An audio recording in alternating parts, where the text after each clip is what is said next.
जो टॉपिक है वो है rules of debit and credit in accountancy. Debit and credit जो रूल्स हैं ये इन एक्चुअल दो साइड हैं ट्रांजेक्शन ये जो बिजनेस की कैपिटल को डिक्रीज करते हो, कैपिटल जिन ट्रांजेक्शन से कम हो जाती है वो सारे के सारे ट्रांजेक्शन एक पर्टिकुलर साइड एक पर्टिकुलर इफेक्ट रखते हैं। वो सारे के सारे ट्रांजेक्शन जिनसे कैपिटल डिक्रीज होती है वो सारे के सारे डेबिट होते हैं। डेबिट एक पर्टिकुलर साइड जहाँ वो रिकॉर्ड किए जाते हैं। And all those transaction which increase to capital, जिन ट्रांजेक्शन से बिजनेस की कैपिटल बढ़ जाती है वो सारे के सारे ट्रांजेक्शन क्रेडिट होता है। तो क्रेडिट एक पर्टिकुलर साइड, डेबिट एक पर्टिकुलर साइड। अदरवाइज एक किसी भी अकाउंट का जो क्लासिफिकेशन है एक पर्टिकुलर साइड उसमें डेबिट, एक पर्टिकुलर साइड उसमें क्रेडिट। तो वे सारे ट्रांजेक्शन्स जो बिजनेस की कैपिटल को कम कर देते हो, कैपिटल जिनसे कम होती हो वो सारे के सारे ट्रांजेक्शन्स को हम डेबिट रिकॉर्ड करते हैं। और वे सारे ट्रांजेक्शन जो कैपिटल को इंक्रीज करते हैं, कैपिटल जिनसे बढ़ जाती है वो सारे के सारे ट्रांजेक्शन्स को हम क्रेडिट करते हैं। तो अब डेबिट और क्रेडिट इनके लिए यहाँ पर दो मान्यताएं यहाँ पर प्रचलित है। फर्स्ट अप्रोच है जिसको बोलते हैं मॉडर्न अप्रोच, आधुनिक विचारधारा। ये मॉडर्न अप्रोच जो है ये अमेरिका से इंडिया में है, इसलिए इसको हम अमेरिकन अप्रोच भी कहते हैं। ये अप्रोच डेबिट और क्रेडिट के लिए जो बेस प्रोवाइड करती है उसमें assets, liabilities, capital, income gain, expenses and losses, इन सब के बेस पर ये अप्रोच चलती है। इस अप्रोच के अकॉर्डिंग डेबिट के लिए और क्रेडिट के लिए जो रूल्स हैं वो बिल्कुल फिक्स है। और इस अप्रोच के अकॉर्डिंग डेबिट के लिए 5 एंड क्रेडिट के लिए 5 ये रूल्स यहाँ पर दिए गए। हम देखते हैं कि वो रूल्स क्या है। Rules for debit according modern approach, rules for debit, यहाँ ये कहा गया है कि डेबिट के लिए फर्स्ट है इंक्रीज इन एसेट्स। अगर बिजनेस में एसेट्स इंक्रीज होती है, एसेट्स आती है, एसेट्स बढ़ती है तो उसको डेबिट किया जाना चाहिए। Second is decrease in liabilities, business की जो लायबिलिटीज है वे पे ऑफ हो जाती है, कम हो जाती है। अगर लायबिलिटीज कम हो रही हैं तो उनको भी डेबिट किया जाना चाहिए। Third is decrease in capital, जिससे किसी भी ट्रांजेक्शन से कैपिटल डिक्रीज होती हो उसको भी डेबिट किया जाना चाहिए। Fourth is increase in expenses and losses, business के जो एक्सपेंस हैं, जो लॉसेज हैं उनके लिए भी डेबिट होना चाहिए। And fifth is decrease in income and profit, business में इनकम्स और प्रॉफिट जिन ट्रांजेक्शन हैं उनको भी डेबिट होना चाहिए अगर वो डिक्रीज होते हैं। Means increase in assets, decrease in liabilities, decrease in capital, increase in expenses and losses, decrease in income and gain will be debited। And for credit rule, इनसे बिल्कुल अपोजिट रिवर्स जो है वो क्रेडिट के लिए rules है।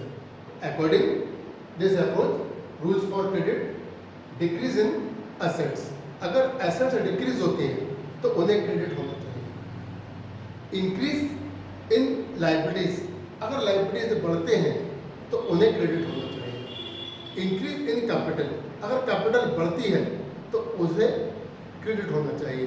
Decrease in expenses and losses, अगर expenses loss कम होते हैं तो वो भी क्रेडिट होना चाहिए। And increase in income and gain, इन्हें भी क्रेडिट होना चाहिए। In short decrease in assets, increase in capital, increase in liabilities, decrease in expenses and losses, increase in income and gain, ये क्रेडिट। तो बहुत ही सिंपल सा यह रूल है।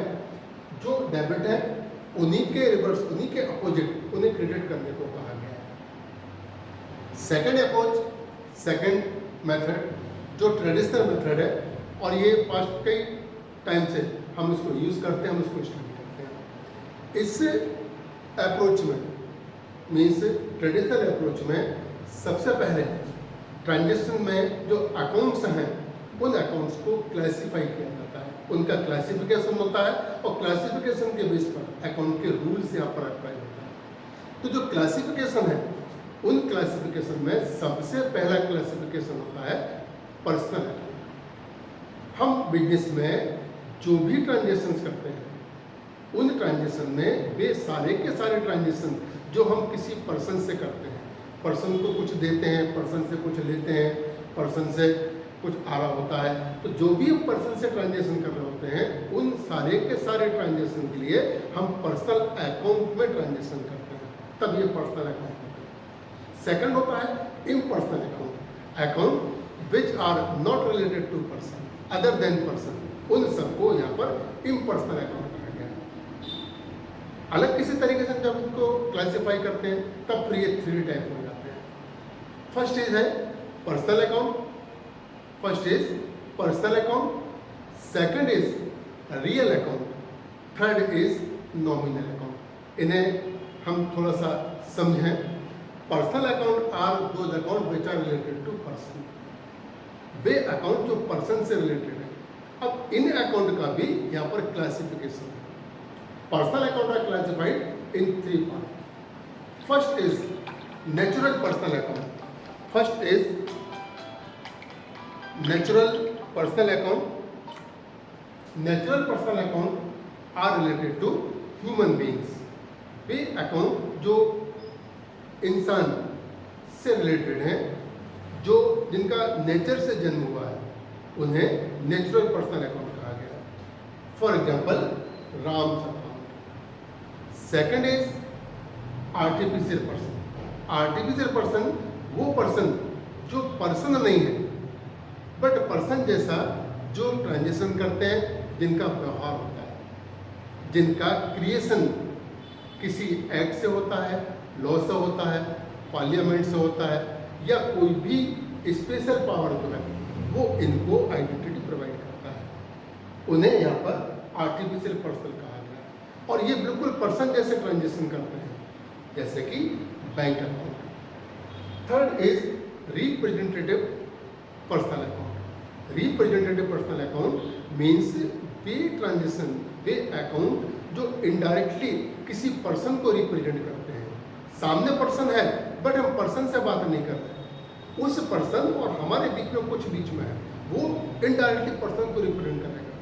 फॉर एग्जाम्पल आउटस्टैंडिंग सैलरी, यानी हमें किसी को सैलरी पे करना है तो सैलरी उसको हमको पे करना है, बट उससे हमारा डायरेक्ट ट्रांजेक्शन नहीं है। तो ऐसी कंडीशन में सैलरी उस पर्सन को रिप्रेजेंट करेगी, तब उसको हम, जैसे कि outstanding expenses, prepaid expenses, accrued incomes, unaccrued incomes, ये सारे के सारे यहाँ पर रिप्रेजेंटेटिव पर्सनल अकाउंट। इन पर्सनल अकाउंट के लिए डेबिट और क्रेडिट के जो रूल्स हैं, डेबिट का रूल्स ये है कि डेबिट द रिसीवर, यानी पाने वाले को आप डेबिट कीजिए, हमसे जो पाने वाला होगा वो डेबिट कीजिए।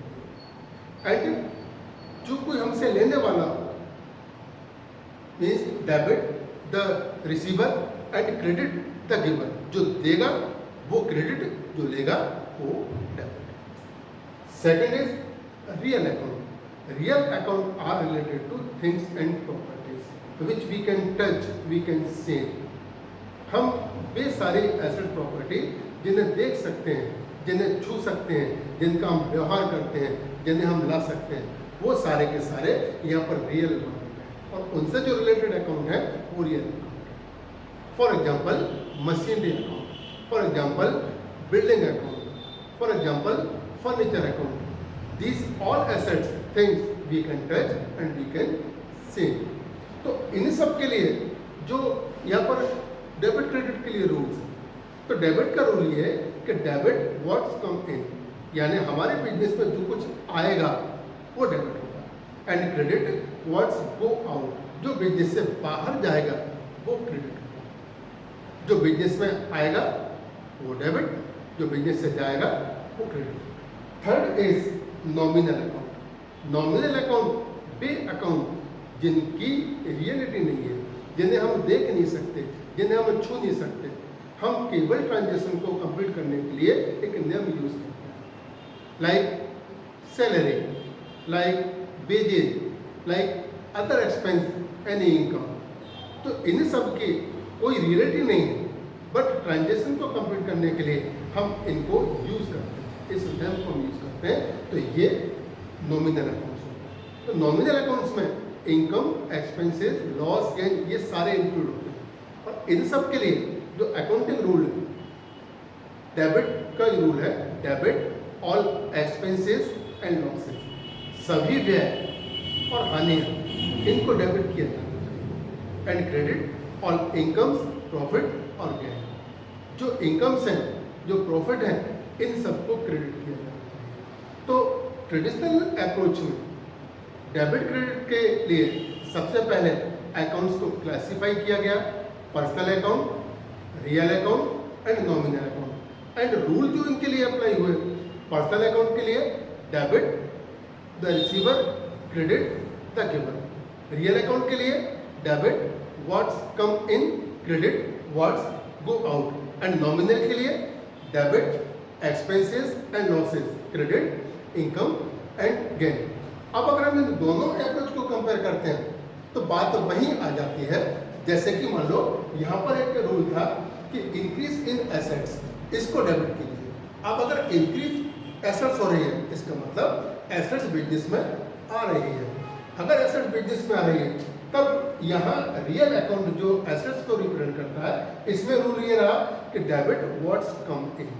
तो जो आया वो डेबिट, जो अगर आया तो फिर वो बढ़ रहा है, अगर बढ़ रहा है तो यहाँ पर रूल कहता है वो उसको डेबिट कीजिए।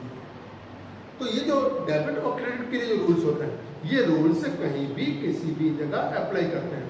और जब हम इनको यूज़ करते हैं तो ये हम पर डिपेंड करता है कि हम इसको यूज़ करें या इसको यूज़ करें।